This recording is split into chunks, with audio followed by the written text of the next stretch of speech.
see we are almost out of time. If there's another question, maybe we can take one last one. Go ahead. That's right. You mentioned how like you had to play the drum roll and like all those things. I watched like a lot of Bollywood movies and other international movies, like where women don't play the drum roll. They're taken seriously more, and they're behind the cameras more too. So do you think it's like American society that see women as objects and like not look beyond like I think it's part of it. I think there's also a colossal lack of originality in the industry overall. And so every damn cop show has the pretty blonde, 3 men, and an old guy. Right? Every cop show has that. And maybe there's one like minor character who's weird and she wears glasses. Right? But that's the formula. And so you see it over and over and over again. And I always say to them, I want to be the old guy. Can I be the old guy? Why do I have to be hot grandma? I mean, if I had $1 for every script I've gotten where I'm trying to seduce a 16-year-old boy, because any woman who's older, her sexuality is grotesque, right? So it has to be grotesque. This part is, I mean, I must see that once a week. And I'm always like, no, if you're 16, I'll make you a sandwich. I don't want to have sex with you. It's just not true. I'll give you some cookies and milk and send you on your way. So I won't play that part because it's just ridiculous. It doesn't exist in real life, but it's in movie after movie. It's on TV show after TV show. And I think it's just because it's lazy, because we just keep making, every pitch line is, oh, it's CSI meets, Alf, whatever. I mean, nothing's ever like, here's a totally original story. But that brings up the problem of network TV versus, say, cable or HBO and Showtime, where they really do some original stuff, where the women have fantastic roles. It sounds to me, you're talking more about how that's network TV, they just can't take any kind of risk anymore, so they keep doing the same kind of stuff. Yeah, and that's the thing to know, that it comes back to economics. It's that, and we deal with networks all the time, cable and broadcast. Every executive there, every person's trying to CYA. I mean, they don't want to get fired, so it's easier to say, oh, I'm going to do CSI New Orleans than it is to come up with something brand new and original.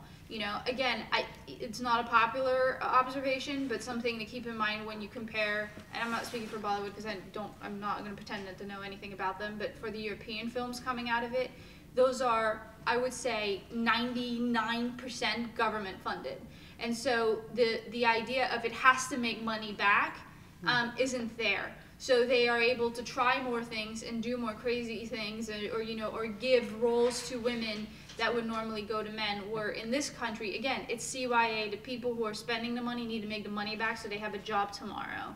And that's why they're more, lack of originality. Yeah, and as the numbers have crunched and the money has dropped out, you see even less. Yeah. I mean, even less originality. And, like even in the old days, you could, like, in Nancy's movie, I was supposed to be Mariana Sajabrecht. It was supposed to be like this, and it was written for this like 300-pound lady, and I went in and Nancy went, well, what the hell do you do it then? I mean, it was like, those days are over. And then I got criticized for having a cast that was too good looking from one of our executive producers.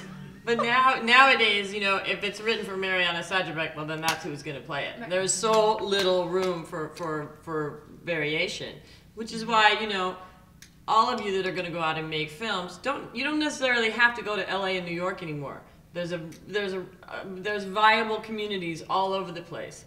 And if there isn't one here, create one. But there's, New Mexico, New Orleans, Chicago, Texas. San Francisco. There's lots of places where people are making films. And sometimes I think, from the outside in is maybe how we're going to have to approach it. Because inside right now, it's just a bunch of terrified people clinging to the past. Because really, with the new media and all that stuff, nobody knows what the hell's going to happen next. I was going to say, if it dies, maybe that's a good thing, because maybe it'll just open up all kinds of new opportunities. Well, I think it's a good time to be an independent filmmaker, because the money dropped out of independent filmmaking. There is no money in it anymore. So you might as well. You know, there's nothing to stop you. You don't have to be commercially viable. Nancy. Help me out. What is the name of the independent feature film about the town with the meth lab that was shot like in Missouri or somewhere that was nominated for an Academy Award? What is the name of that film? It was directed by a woman. The protagonist was a woman. It was made for like $2 million. It didn't have any stars in it. What's the name of this? Can anyone remember? Winter's Bone. Winter's Yeah, Bone. Winter. Thank I was you. thinking Oh, Frozen River. but sorry, it's but Winter's I'm Bone. I did the same. I'm telling Yeah, you exactly. Great that movie. film is an inspiration in terms of the subject at hand because of the way that it was put together and who was in it. It really broke down a lot of what Hollywood is always telling us that us producers and directors, and what we need to bring to them in terms of viable material. That film did very, very well out there in the marketplace, and it had a lot of elements that were not considered commercially viable by the powers that be. And it was made for, you know, very little money. And I asked the director, it was based on a novel, and I asked her how she got the novel and what the competition was, you know, because sometimes things are like literary property can be very hot. And she said, well, it got sent to us, we read it, there was no competition, you know, but they turned that into a real plus, didn't they? Mm-hmm. It's such a lively discussion, everyone, and we're officially over time. Thank you so much, everyone, and let's thank you.